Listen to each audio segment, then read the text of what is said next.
So, Kate, do we have another speaker? Yeah, we've got Jim Schultz.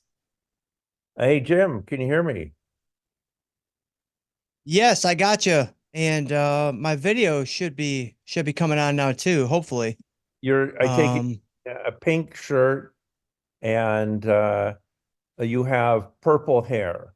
yes. Well, I have a purple background that might be Okay, that illuminating my must be the hair. AI at work.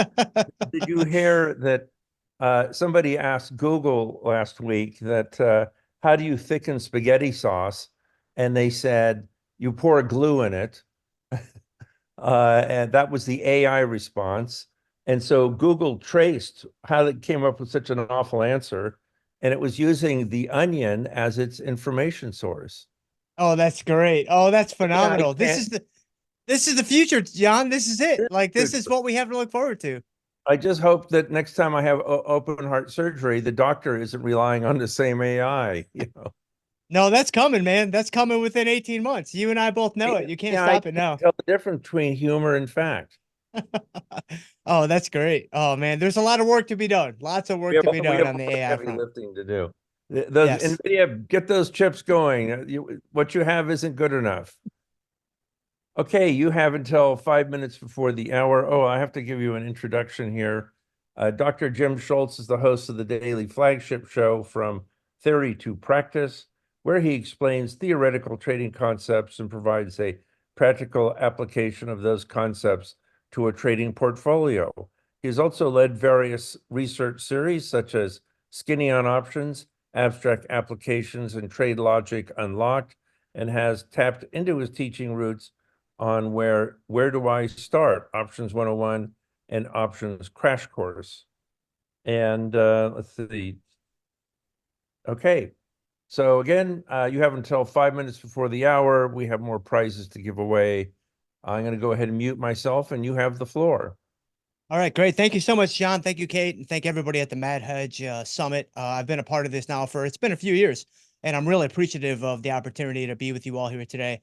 And yeah, very excited about what we're going to talk about here today. I do have to say on the front end, I am feeling a little bit under the weather. So there's about maybe a 70 or 75 delta that I'm going to sneeze and or blow my nose over the next 45 to 50 minutes. So my apologies here on the front end, as those things are almost certainly coming on down the chutes. But I am very excited about the talk that I have ready for you all today. If you actively trade in the world of derivatives with options and futures, there's something that exists inside of the options on futures world that might be quite significant for you if you don't know that it already exists. Now, it's not the holy grail. It's not a panacea. Like, I'm not giving you some super secret system where you're just going to print money, in your bedroom. But this is going to be a way where you can utilize capital a lot more efficiently. So let's go ahead and we're going to pop in here.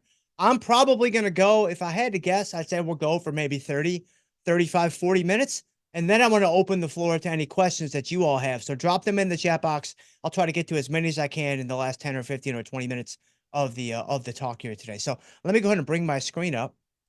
And I'm going to start in my slides here. Let's see if give me 1 second here just to bring up the slides that we want to use. Let me go ahead and give me 1 second to size this up, because what we're going to do here today that I think is going to be quite unique is we're going to bring up not only the slides, of course, but we are going to bring up the tastytrade platform.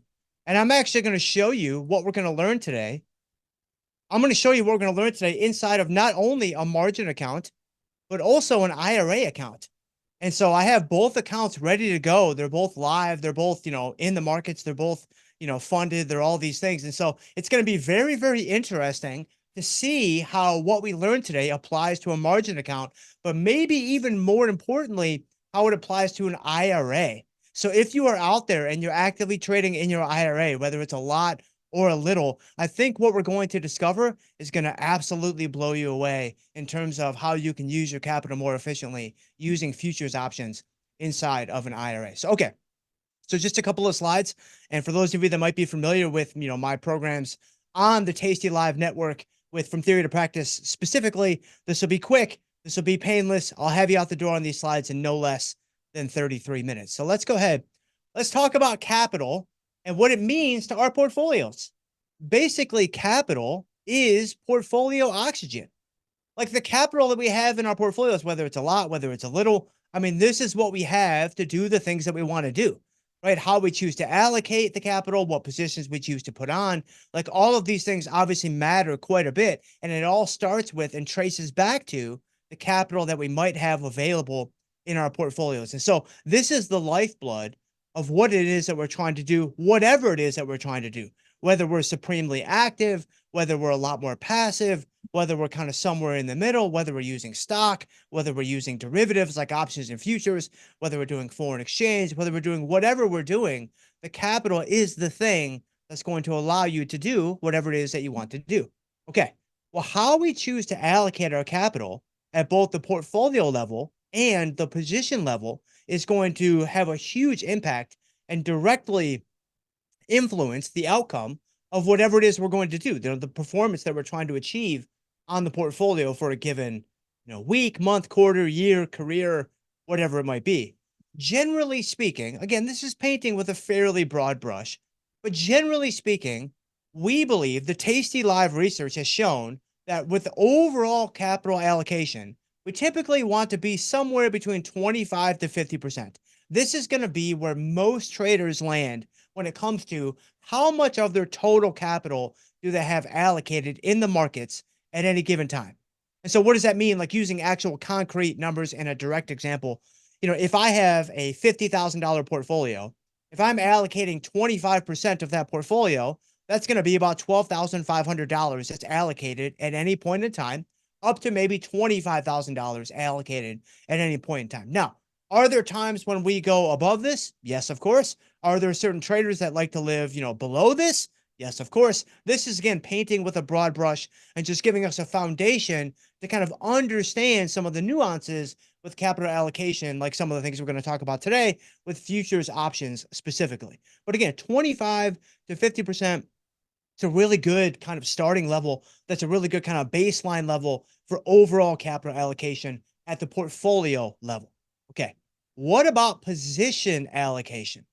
So when it comes to position allocation, here we're going to be looking at, generally speaking, 1 to 3% of our portfolio per defined risk position. Now, we're going to talk about these a bit more specifically and in more detail on the very next slide. But 1 to 3% for defined risk position. So again, if I have a $50,000 portfolio, that means I'm probably between $500 to $1,500 per defined risk position. Okay, what about undefined risk positions? Well, here, obviously, by the very nature of the strategy, right, and kind of what you're signing up for with no safety net, with no long leg covering all the short legs, you have to be willing to, allocate more capital per undefined risk position, per naked position. So these would be like your short puts, your short strangles, etc. Here, we're probably between 3 to 7% of our total account value, of our net liquidating value per undefined risk position. This gives us an opportunity to trade these positions correctly and be able to analyze these positions objectively and be able to manage these positions objectively so that we're not so big in any one position that we just kind of get, kind of swayed with every market movement. We just get kind of, emotionally charged up with every little, up and down in the marketplace. And we're not able to think objectively about what's going on and what it is that we're trying to accomplish. And so 1 to 3% for defined risk, 3 to 7% for undefined risk. Now, one quick comment about the position sizes before we kind of move on. If you have a smaller account, so if you have, let's say 20,000 or 15,000, 12,000, 10,000, or even less, generally speaking, you're probably going to have to increase these ranges. You're probably going to have to be maybe up to 5 or 6% for defined risk, and you may have to go up to 9 or 10% for undefined risk. That is just the nature of the beast. That is one of the concessions that you have to make when it comes to trading with less capital. So we've all heard the old adage, it takes money to make money. There's some truth to that. There's also some falsehoods to that. But one of the things is if you do have more capital, it does make it easier to put on more positions and put on positions more easily on a position by position basis. But if you have less capital, you're going to have to increase the size, even if slightly per position just to be able to do some things and kind of allocate your capital appropriately. So 1 to 3% defined risk, 3 to 7% undefined risk. Okay. So when it comes to defined risk or undefined risk, obviously, when I think about what I want to do, there's going to be pros and cons. There's going to be gimmies and gotchas, as I like to say, on From Theory to Practice. If I'm doing defined risk strategies, some of the big benefits to doing a defined risk strategy would be my maximum losses known on entry. Like no matter how bad it gets, no matter how, significantly the market moves against me, I'm going to know that my maximum loss is X. If I don't do anything, if I don't adjust the width of my strikes, if I don't change my risk parameters, then I know that the most I can lose in this trade is $300 or $600 or $1,200 or whatever it might be. That's tremendously valuable to a lot of traders, obviously, for obvious reasons. The other thing about defined risk is you are able to naturally use your buying power more effectively because you have the long leg that's covering each short leg in the strategy. Examples here being, vertical spreads and iron condors. Those aren't the only defined risk strategies, but they're two of the more popular defined risk strategies. You're going to be able to use your buying power more effectively. Like that's absolutely true. That is, it's very difficult to kind of get around that, or it's very, very, hard to not, accept the reality that the buying power efficiency on defined risk strategies is superior to undefined risk strategies. When you flip over to the other side of the fence, however, with an undefined risk strategy, they're simply going to be more effective. They're just going to be more effective. In my time at on the Tasty Network, it's been now 8.5 years I've been part of the Tasty Network, and it's been absolutely phenomenal. I've had a chance to talk with, hundreds, thousands, tens of thousands of traders over the years now, whether it be, meeting them face to face at our live events. I've been to maybe, 60 or 70 of our live events, whether it be, emails, whether it be, social media interaction, whatever, people in the live chat now on the show. Like there's so many different, ways I've been able to touch base with so many traders over the years. And I've met people that are bullish. I've met people that are bearish. I've met people that are neutral. I've met people that, are, kind of all in on options. I've met people that are still doing mostly stock and some options and all these different things. The one common denominator that has connected all of these successful traders that have been able to establish a track record of consistency and sustainability over time is a heavy emphasis on undefined risk positions. A heavy emphasis, if not a 100% emphasis, on undefined risk positions. Now, I know this seems super counterintuitive, and I know this seems totally backwards, but if you actually begin to use more undefined risk positions, and you start to use them in a way that we talk about on the Tasty Live Network every single day, which is all free, by the way, so check it out whenever you have an opportunity to do so. If you do things the way that we suggest that you should consider doing things, then what that does is it naturally smooths things out over time. It naturally reduces the volatility of your positions and of your portfolio. And so you actually end up achieving not only better results, but oftentimes lower volatility on those results relative to defined risk strategies, which again, I know that seems counterintuitive. I know that seems backwards, but I had to mention it here because if you don't take anything away from our presentation today, but you only take this, I would consider that to be a big victory. But more effective undefined risk strategies. They're also easier to adjust. So, I can't speak for you all, and I can't speak for you there, John, but from time to time, my trades don't work. Like from time to time, things don't go exactly as I thought they might. And so, I have to make some adjustments. I have to do some management techniques, over the life of the trade, because things aren't exactly going according to plan. Well, when you want to do that, it's very difficult to do that with a defined risk strategy. It can be done, and there are ways around it, but oftentimes it's very clunky. It's very cumbersome. It's just really hard to do it because you have to kind of bring all those long legs with you, whenever you make adjustments. When you have undefined risk positions, where you have either only short naked options or more short naked options than long options, you have some uncovered units there. It's just easier to adjust. It's just easier to adjust. It's very, it's a lot more seamless to kind of do the things you want to do over the life of the trade. And so, of course, again, here an example would be a short strangle. It's not the only undefined risk strategy that there is, of course, but it's probably, the most classic of the bunch when it comes to the different things that we do. Okay, so buying power, capital allocation, the lifeblood of what we're trying to do. when it comes to deciding what you want to do, you can choose defined risk or undefined risk.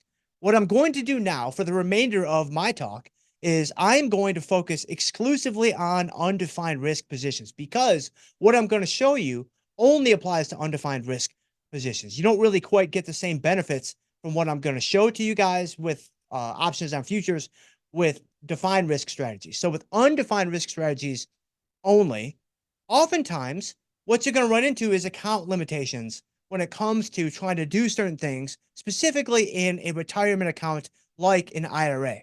It can be very difficult to use your capital efficiently because you have to put up full margin on whatever you want to do for naked options.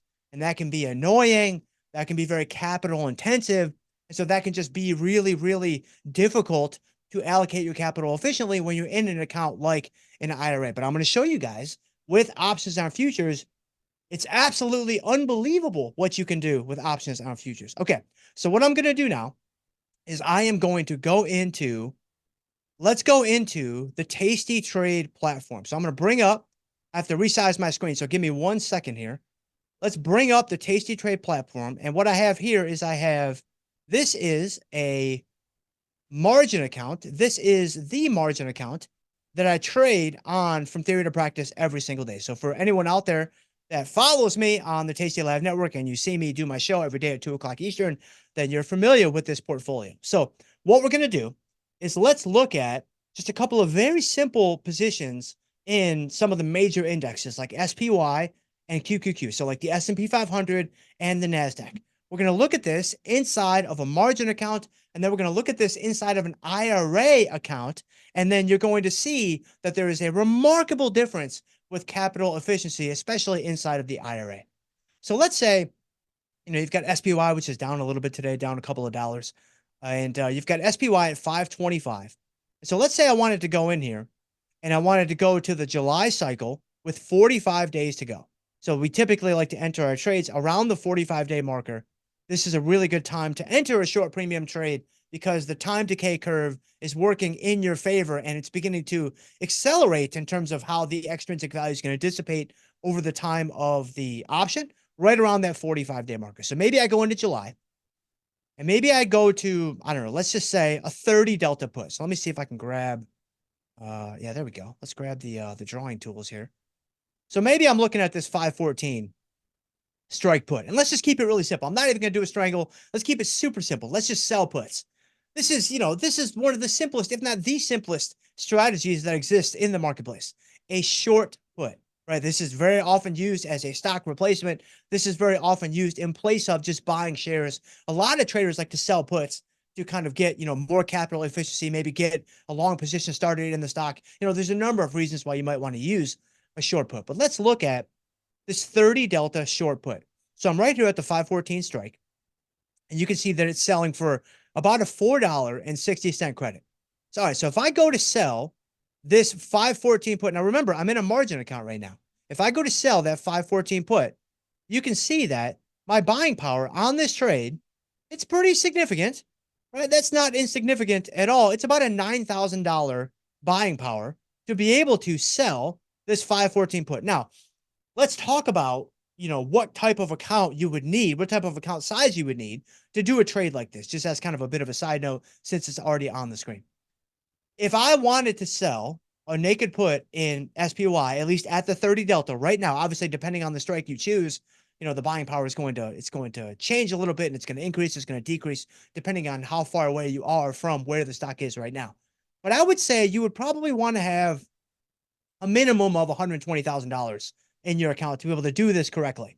And so the account that I'm trading on from theory to practice is only about 30,000. So this is obviously way too large for my account. So I'm not going to do this, but we can still use this to make the point that I want to make.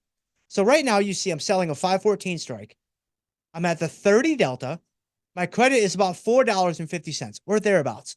The buying power is a $9,000 buying power. Now, remember that with SPY, the beta weighted delta or the potential beta weighted delta on the position is 100, right? Because if I'm selling one option contract, it has the potential to feel like 100 shares.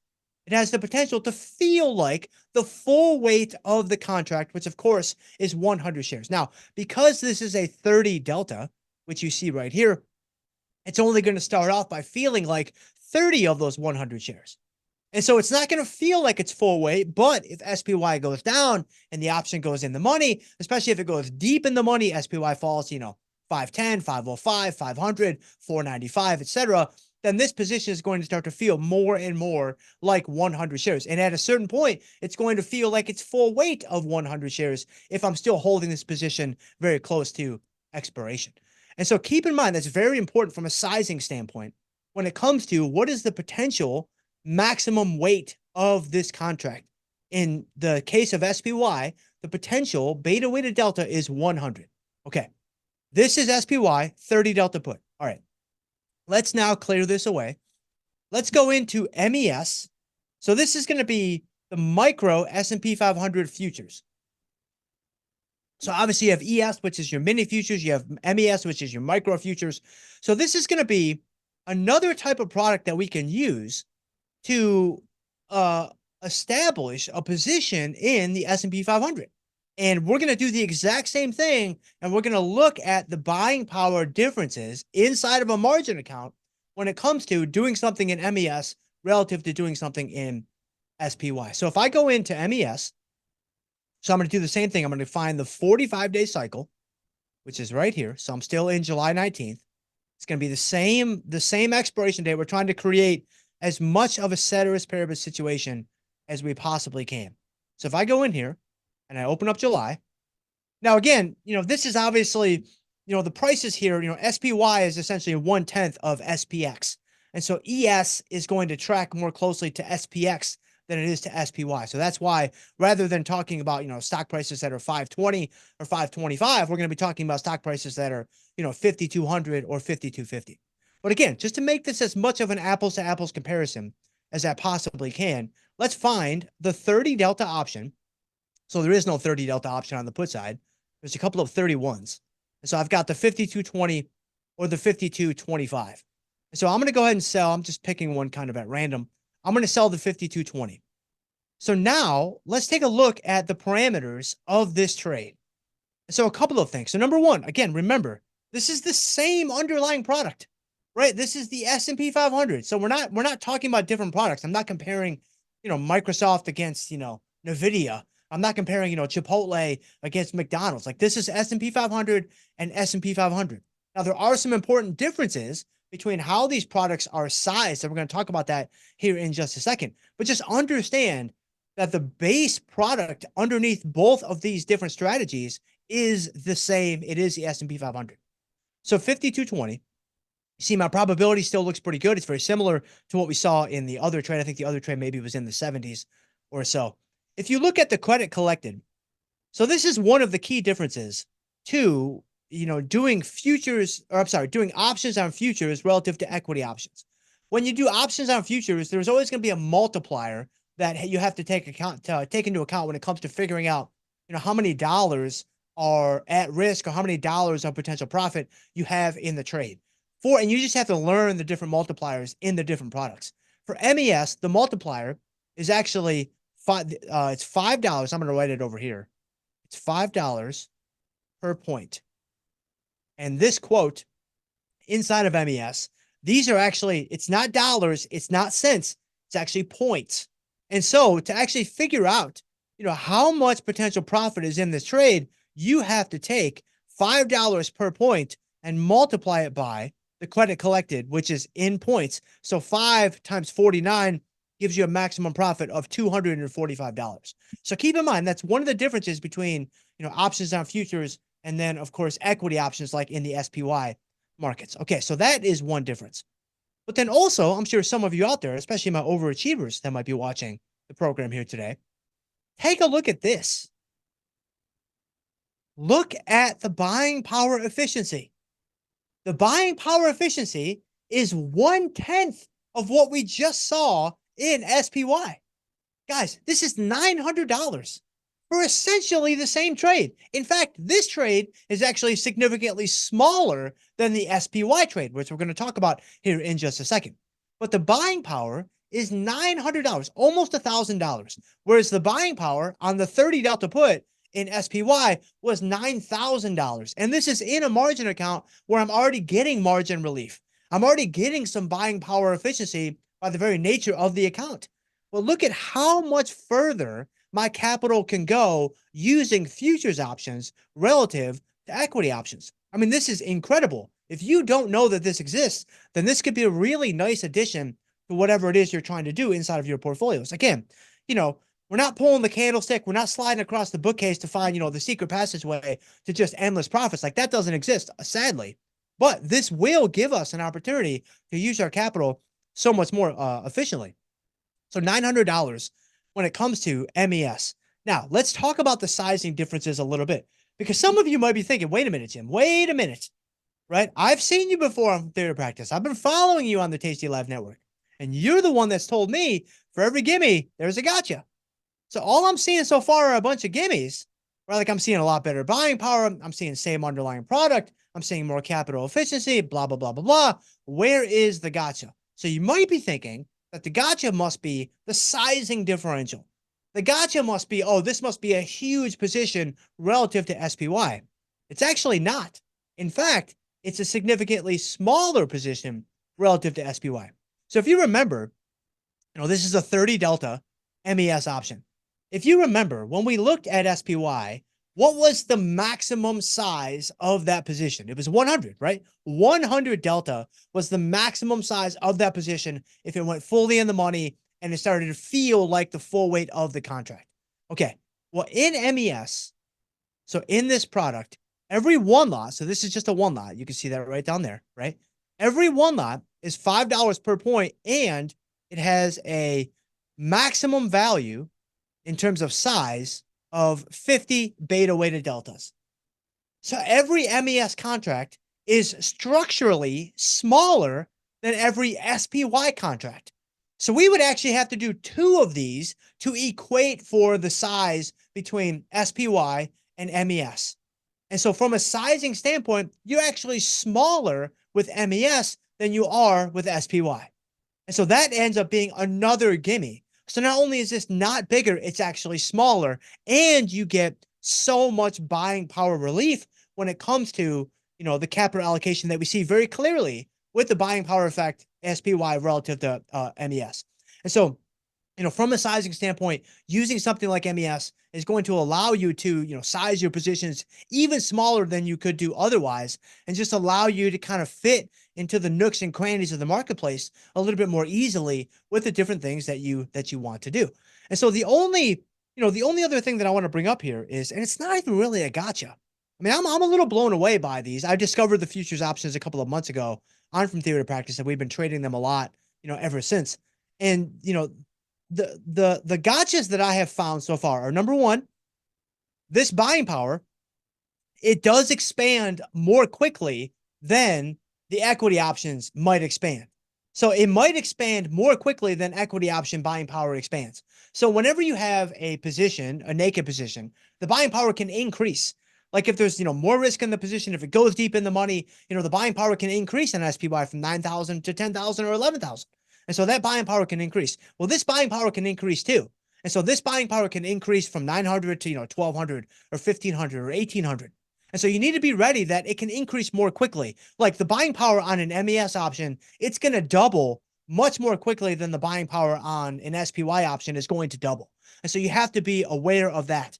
And so if you're looking at this as a way to say, wow, instead of taking my $9,000 and doing one SPY, naked put, I'm going to take my $9,000 and I'm going to do 10 MES naked puts, or one, ES naked put. So now I've got 500 shares of SPY. That would be a mistake. That is not at all what I'm suggesting you should do. Now you're getting into a whole different world of, increased leverage and overexposure, and you can get nicked up pretty badly, pretty quickly if things go wrong. So I'm not suggesting you do that at all. I'm talking about on a one lot per one lot basis, on a one contract relative to one contract basis. You just have so much more flexibility with something like MES. And so from a sizing standpoint, it's actually smaller to use MES than it would be to use SPY. And, you can see the credit collected here is the credit collected on MES, or I'm sorry, on SPY was about $5 or so. And you can see the credit collected here's about half of that. And so we have to give something up. There has to be a gotcha somewhere, but this is such a small gotcha relative to, what the buying power efficiency gains we're able to achieve and we're able to realize. And again, if you just went in here and you did it 2 times, so nothing crazy, but you just, tick the quantity up to 2, you can see now my maximum profit is pretty comparable. Like now my maximum profit is pretty much the same as it was with, an SPY naked put. And my buying power is still a fraction of what I had with SPY. And so from a buying power efficiency, it's really difficult to ignore the advantages that exist with something like MES options relative to SPY options. So, and excuse me for 1 second. So what I want to do now though, let's go ahead and let me delete these circles. And so now, this isn't even the real magic in my opinion. So this was a margin account. The results are like, okay, it looks pretty good. It's pretty interesting, all those things. Let's actually go into, I have an IRA account that I can bring up now. So this is an IRA account. And so you can see we have some positions on in the IRA account that we're working with. This is a slightly larger account than the margin account. This account's about 60 or 65,000. And so there's a little bit more capital in here. But look at how things are going to be so drastically different in an IRA account. So if I go in here, I'm going to try to do the exact same thing that we just did. We'll look at SPY. Maybe we'll look at MNQ too if we have a couple extra minutes. So let me go in here. Let's go into SPY. You see the stock price is still about the same. I'm going to do the exact same thing that we just did, and let's look and see what we discover. So if I go in here, I scroll a little bit up, I'm going to sell the 30 delta put in the SPY market. So let me go in here. There is no 30 delta, so I'll do a 31 delta. That's fine. It's basically going to be the same at the 515 marker. So if I sell the 30 delta put, now my circles are all kind of messed up, but that's okay. If I sell the 30 delta put, look at what happens in this IRA account. Again, you have to be fully margined on a naked position, right? You have to put up the full weight of the capital all the way down to the event that SPY goes to 0. Now, hey, I don't know what's going to happen today, and neither does anyone else, right? Nobody knows what's going to happen today. But I'm going to basically rule out SPY going to 0. But I'm going to basically go ahead and eliminate that as, some potential outcome in the distribution of, probabilistic, outcomes. I don't think that's going to happen. I really don't think that that's, on anybody's radar. But because of the margining requirements in retirement accounts, you have to put up full margin for equity options. So if I sell a naked put in, in SPY, it's gonna cost me 50 grand. And so in this account, right, $60,000 account, $65,000 account, it's like, man, I got to pull up the entire account. The whole account would have to be in this one piddly little position. Like, that's not a great use of capital by anyone's estimation. And so you can see everything about the trade is the same as what we saw in the margin account. Obviously, you get a ton of margin relief in the margin account because of the nature of the account. This was only about $9,000 in the margin account. So about 20% of what the full potential notional value of the contract is. Again, the credit's about the same as what we saw. Pop is about the same. The P50 is about the same. So all that stuff is the same. Okay. No surprises here. But check out what's about to happen. This is crazy, guys. This is absolutely crazy. If you don't know that this exists, man, I really hope that you start utilizing this in your portfolios, wherever it makes sense for you in your stage of your investing career and your experience level and your risk tolerance and all those different things. I go into July, 45 days away. I do the exact same thing. I'm going to find the 30 delta. In fact, it's going to be the same one that we were looking at, right? 5220 that we were just looking at in the margin account. I click on that. Look at the buying power efficiency. Look at that. It's crazy. It's crazy, right? Is that not crazy to you? It's $1,900. Now, is it as low as what we saw in the margin account? No, but it can't be. It's a different account, right? But look at the buying power relief you get in futures or in options on futures or futures options relative to equity options. So if you want to do something in SPY, but you're like, man, I don't have the capital, I've only got a small account, this is $2,000 to put up this trade. If you've got 30 or 40,000 in your account, you can do this trade, no problem. You can do this trade. It's small enough to be traded correctly. You can remain objective the entire time, and you can, have exposure to the S&P 500 if you like trading undefined risk strategies. If you like utilizing, naked strategies in your portfolio wherever they, wherever they seem to fit in what you're trying to do with your return projections, risk tolerance, etc. It's like, man, look at this. This is crazy. And again, it's a smaller position. This is only a 50 beta weighted delta potentially. Right now, it's only 30 delta of the 50 beta weighted delta. So it's only about 15 delta actually. But from a sizing standpoint, this just looks so much better and it's so much more favorable than what you have in the SPY markets. And so this is one of the things that you can do with options on futures inside of an IRA. And again, if you guys have any questions for me about this or anything related to trading, drop them in the chat box because in a few minutes, I want to try to answer as many questions as I can. But let's look at QQQ. Let's go to the NASDAQ and let's do the same thing. Let's do the exact same thing, right? Let's go to the NASDAQ because the NASDAQ also has micro futures that we can trade. Now, unfortunately, you can't do this with like every stock. You can't do this with like Apple. You can't do this with like Nvidia. You can't do this with like GameStop for all my Roaring Kitty fans out there. Like you can't do this with every single underlying because there's only so many micro futures that are out there. And there's only so many micro futures that have options markets and decent options markets. MES has pretty good options markets. MNQ, it's not the greatest options markets, but you can make it work. And so QQQ, let's do the same thing. Let's go into July with 45 days to go. I'm going to go to the 30 delta put. So this is going to be the 439 strike. So that's going to be right here. I got the 439 strike. 30 delta.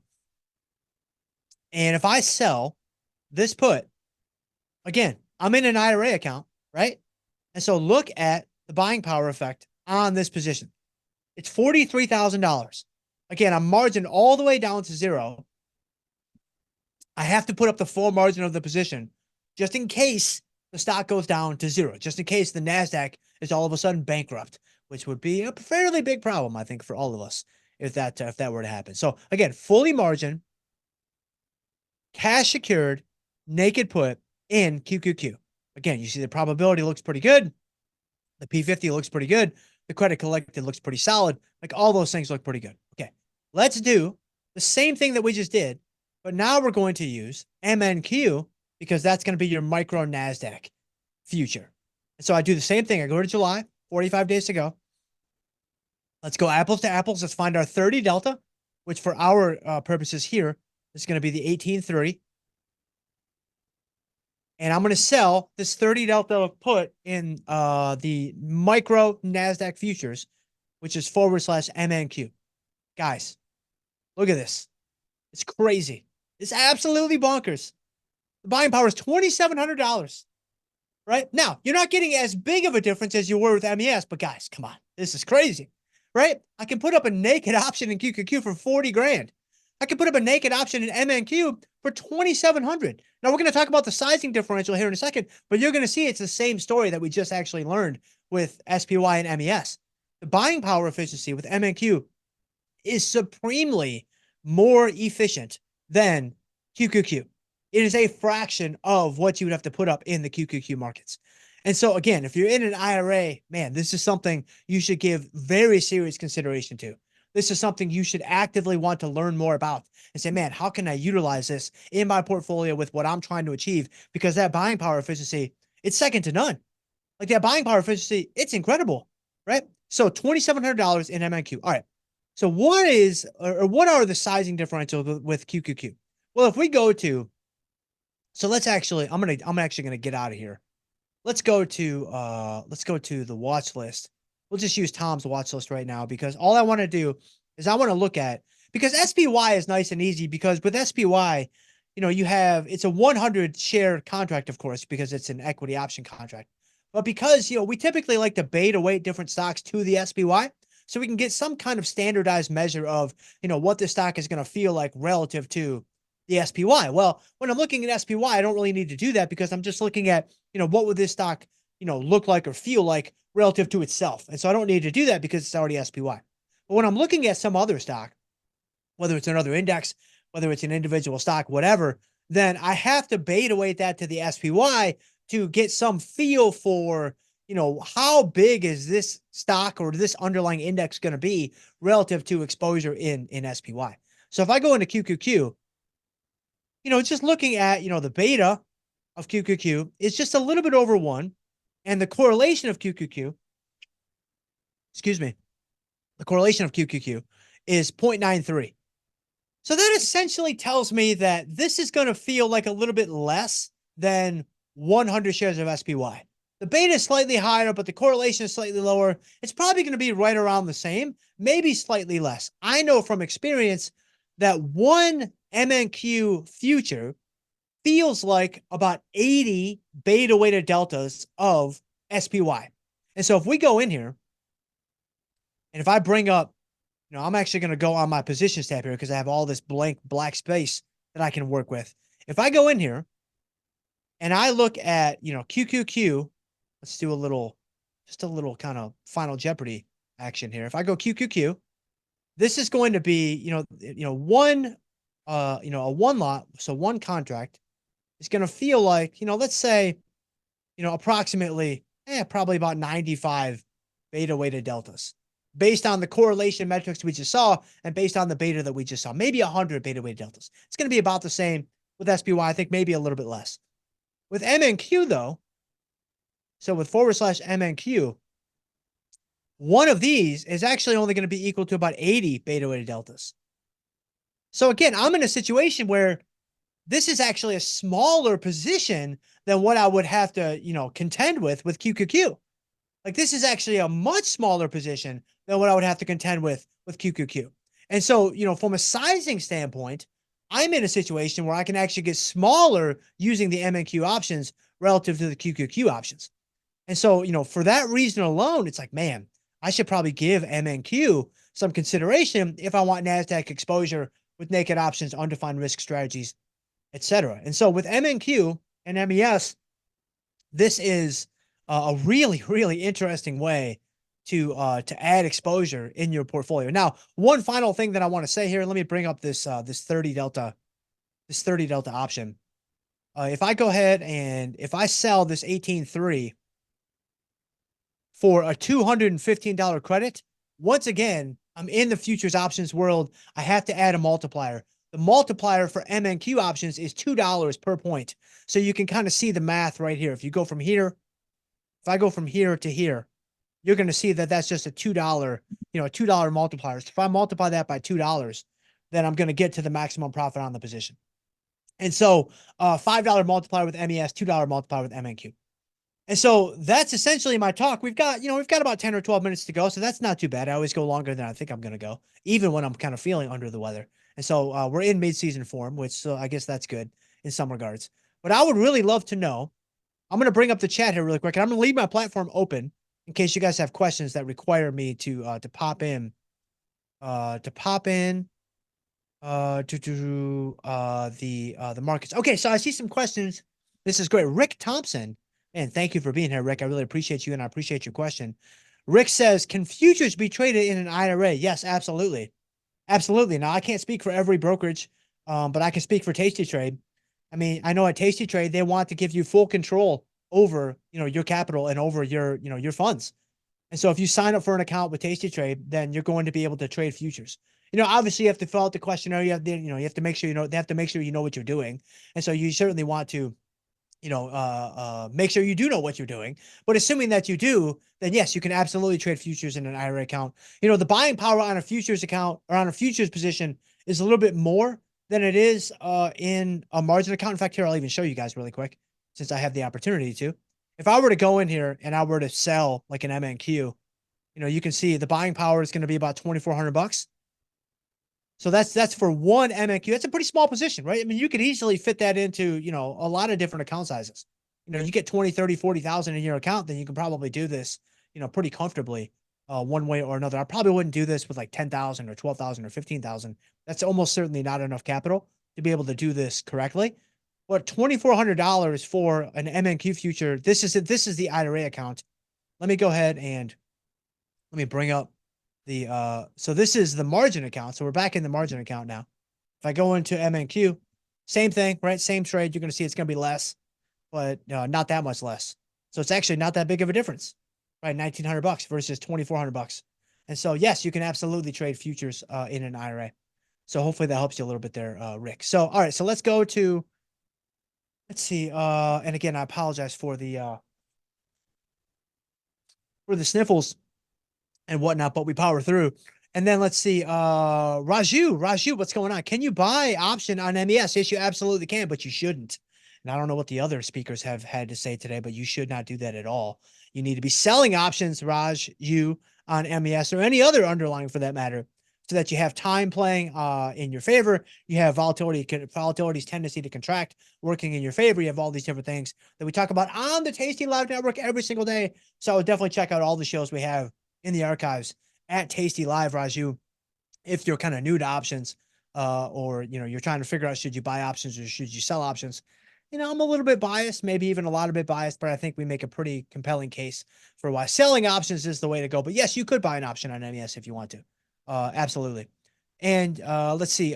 So Dave L says, do you close these manually or do you let them expire if they're not in the money? It's a great question. That's an excellent question. And we have a tremendous amount of resources, to just shamelessly plug Tasty Live again for maybe the 5th or 6th time now. Tremendous amount of resources about position management, tremendous amount of resources around strategy management. Like, what are we looking for? I mean, I've even done, so on our YouTube channel, we have maybe 7 or 8, maybe 9 crash courses now that I've been able to do for the network, and they've been a ton of fun, and I've gotten lots of really good feedback on them, and a lot of traders have found them to be pretty valuable. And there's a bunch of different crash courses on the Tasty Live YouTube channel. And so there's like crash courses on strategy management. So I walk through, you have a short put on, here's all the things you should look for, winners, losers, and everything in between. Short strangles, vertical spreads, iron condors. I go through like 8 different strategies, 8 of the most popular strategies that we use. And then there's other crash courses on like, if you don't know anything and you want to go from like, nothing to self-sufficient trader, what should you do? I did like a 2-hour crash course on that, 2 hours, like straight through, like here, nothing. And then at the end, hopefully we can kind of push you out of the nest and let you fly on your own. So that's 2 hours. Then there's like portfolio management and things like that. So yes, we close them manually, Dave, but there's a lot of steps kind of behind that. And so that's why I'm kind of giving you more of another resource to go to, because there's no way I could address all that in 6 or 7 or 8 minutes. And so I would definitely give those a look. And, I'm going to give you guys my email here at the very end in a couple of minutes. Reach out to me personally. If you have more specific questions, please reach out to me personally. I'm more than happy to help you guys in any way that I can. And I try to stay on top of my emails as much as I can. And so just reach out to me. So Leonard says, what is your recommendation for a minimum account size with an IRA account? Great presentation. Thank you. Man, I appreciate you, Leonard. I appreciate you very much. You got to start with what you got. Like, you got to start with what you got. So, I mean, if you're just in a situation where you're like, hey, I've got this, this $18,000 IRA that's just sitting there, then you start with 18,000, right? But if you're like, hey, I've got this, I got $35,000 in an old 401k that's just sitting there, and it's, maybe it's not doing anything. Maybe it's in a market index fund, whatever. But you're like, man, I kind of want to, I'd like to have more control over that. I'd like to be able to do some different things and have some things that are a bit more customized to what I'm trying to accomplish with my personal financial goals, whatever they might be, whether it be taking on more risk to achieve higher returns, or maybe you want to take on less risk and you're okay with lower returns. I mean, there's a lot of different ways that you can slice it up. Then I would move that over to an IRA. Absolutely. Because you can do anything that you're doing in a 401k, you can do in an IRA, but the reverse is not true, right? Like, you can't do a lot of things in a 401k. You can't sell futures in a 401k. You can't even buy futures. You can't even do covered calls in a 401k. And covered calls are by definition less risky than just owning stock. And so it's a little crazy, the limitations that 401ks offer you. So I would strongly encourage you, if you have any old 401ks, move them to an IRA. Again, I'm super biased. I'm a big fan of tastytrade, but just move it to whatever broker, you want to move it to. And so I would say start with whatever you got. But, if you want to do like what I'm talking about here, where you're selling, options on futures to get market index exposure, you probably, you can kind of do the math, right? It's like if an MES was what was it? $2,000, I think. I probably want at least 40 grand, I would say 30, 40 grand is probably enough to do something in there. Or, for MNQ was like what, 3,000 or 2,700? Yeah, you probably want about 50 grand, I would say. So, somewhere between, 30 to 50 would be a really good starting point where you can do a lot of things in those accounts, and you're not really going to be limited by the capital that you have in the account. And then let's see. And then PD also says taxes in the US are also better for futures trades. Yes, they are. Taxes, I think, get some long-term capital gains tax treatment on some of your profits. So I think it's like maybe 60-40. I think you get 60% of your profits are taxed at your long-term capital gains rate regardless of how long you actually held the trade. And so that can be really, really, really beneficial. And so Dave says, thank you, Jim. You're welcome. It's absolutely my pleasure to be able to do this for you guys. I really just appreciate you guys, and I appreciate your attention. We have a few minutes left. If you guys have any more questions, please drop them in the chat box. I will try to get to them as much as I can here in the last few minutes. We still have about 5 minutes to go. I don't know, John, did you have any questions that kind of popped up in your mind? Well, I'm always wondering what the meaning of life is. You get a good answer to that, I'm all ears. Yeah, sure. Well, that's going to go in a slightly different direction, I think. Based on what we learned today, I mean, it's so significant, it might have something to do with options on futures. I mean, the buying power relief, John, I mean, it's unbelievable, my friend.